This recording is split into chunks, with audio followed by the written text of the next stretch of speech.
going on? This is Tanner Ingram with TellARotor RC. I'm going to be doing a walkthrough on how I set up Remote Glow to have anti-hot start built in with Macrocells. So I'll go ahead and jump into it. There's a couple things you want to check initially.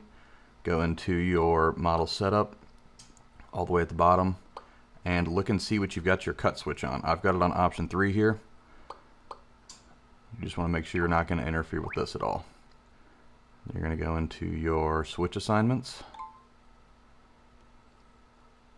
and I've got switch 4, the switch up front that I like to kill. The one that I want to use for Remote Glow is switch 1 back here, which I've got set up on option 1.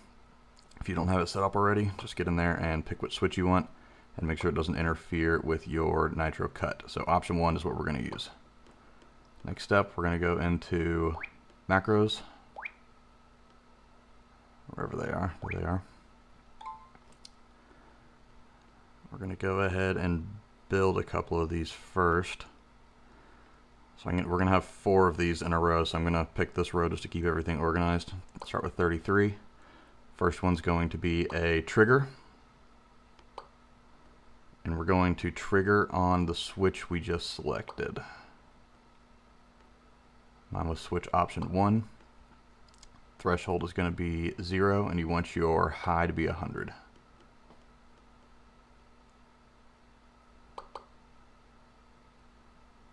Low to be negative 100. And so double check up here. I'm flicking the switch in the back that I'm going to be using. So double check that in the position you want it to fire the glow, that it goes to 100 here. And then when it's not in there, in that position, it goes to negative 100. Next one we're going to do is also a trigger. It's going to be on the motor. Switch motor.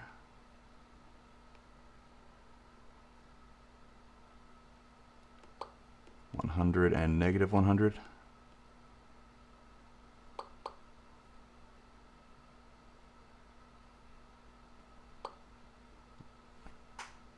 Motor on.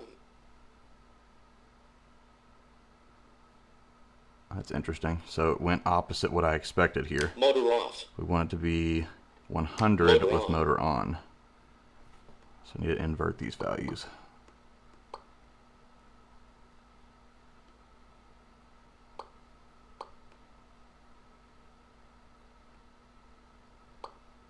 All right, motor on 100. Motor off. Motor off, negative 100. Perfect. Next is going to be we're going to do a trigger again, and it's going to be for banks.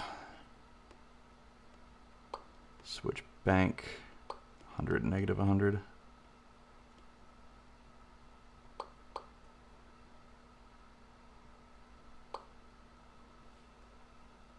And so essentially what we want here is for it to be 100 when you're in bank 1. Bank 2. Bank 2 and 3 will be negative 100. That did not work. Let's lower our threshold. Threshold negative 2. There we go. Bank 3. Negative 100. Bank 2. Negative 100. Bank 1. And 100. Perfect. And our last one is going to be a trigger on the ESC, which will be your throttle.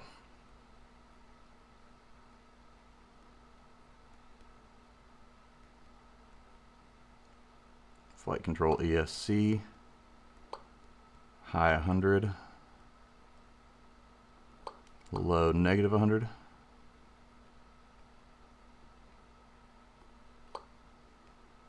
And your threshold here you're going to have to play with and kind of figure out what you want to do. Motor on. So at bottom stick here, I'm at negative 82. You can look at the outputs up here, still 100.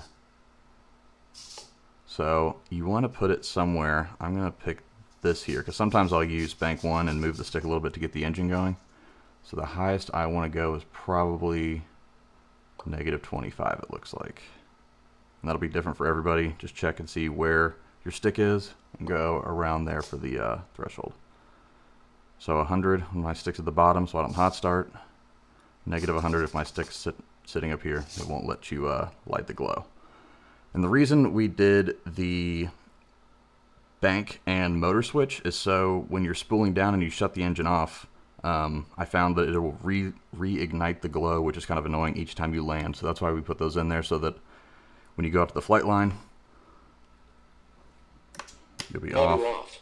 You go ahead and turn your stuff on. In my case, it'll automatically fire there, assuming my switch is in the normal middle position like I usually keep it. But you could also do it so that you turn the motor on and then flick the switch. Depends on your setup. You can kind of play around with it, but that's why we have to do the bank and motor, so that it doesn't reignite each time you land and shut off the engine.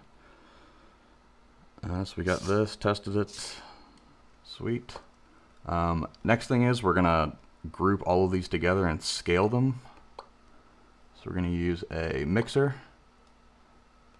We're gonna go through and select all those macro cells we just built, which are 33 through 36.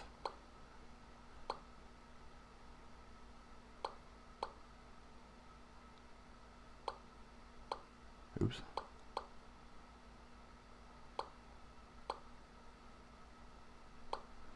And we're going to scale them by 25%. So essentially what this mixer is doing, I'll kind of explain it in case you need a debug here. It is adding up all 4 of the macro cells we just built, which have the output of 100 or negative 100. Whatever that output is from each of these, it's multiplying it by 0.25. So if we're in the normal position, all these are 100 times 0.25, summed up, we get 100. If any of them are not in the normal position, so we'll turn the motor off, it's going to multiply negative 100 by 0.25 and then add it to the rest. We can actually see that here. Negative 100 from our motor switch. So this is just, the only reason we have the motor in there is, one, you don't want to go out there and try to start a nitro with your motor switch off. We've all done that once. The main reason is so when you land and kill your engine, it doesn't try to reignite if you have your switch up here in the middle position like I usually have when I'm flying. Also the spot that I use when I light it, so it's just kind of a quality of life thing, so you're not reigniting each time you land. Turn the motor on. Can actually see if we raise our throttle. It goes to negative 100 because we're above that negative 25 threshold. So it won't let you hot start here.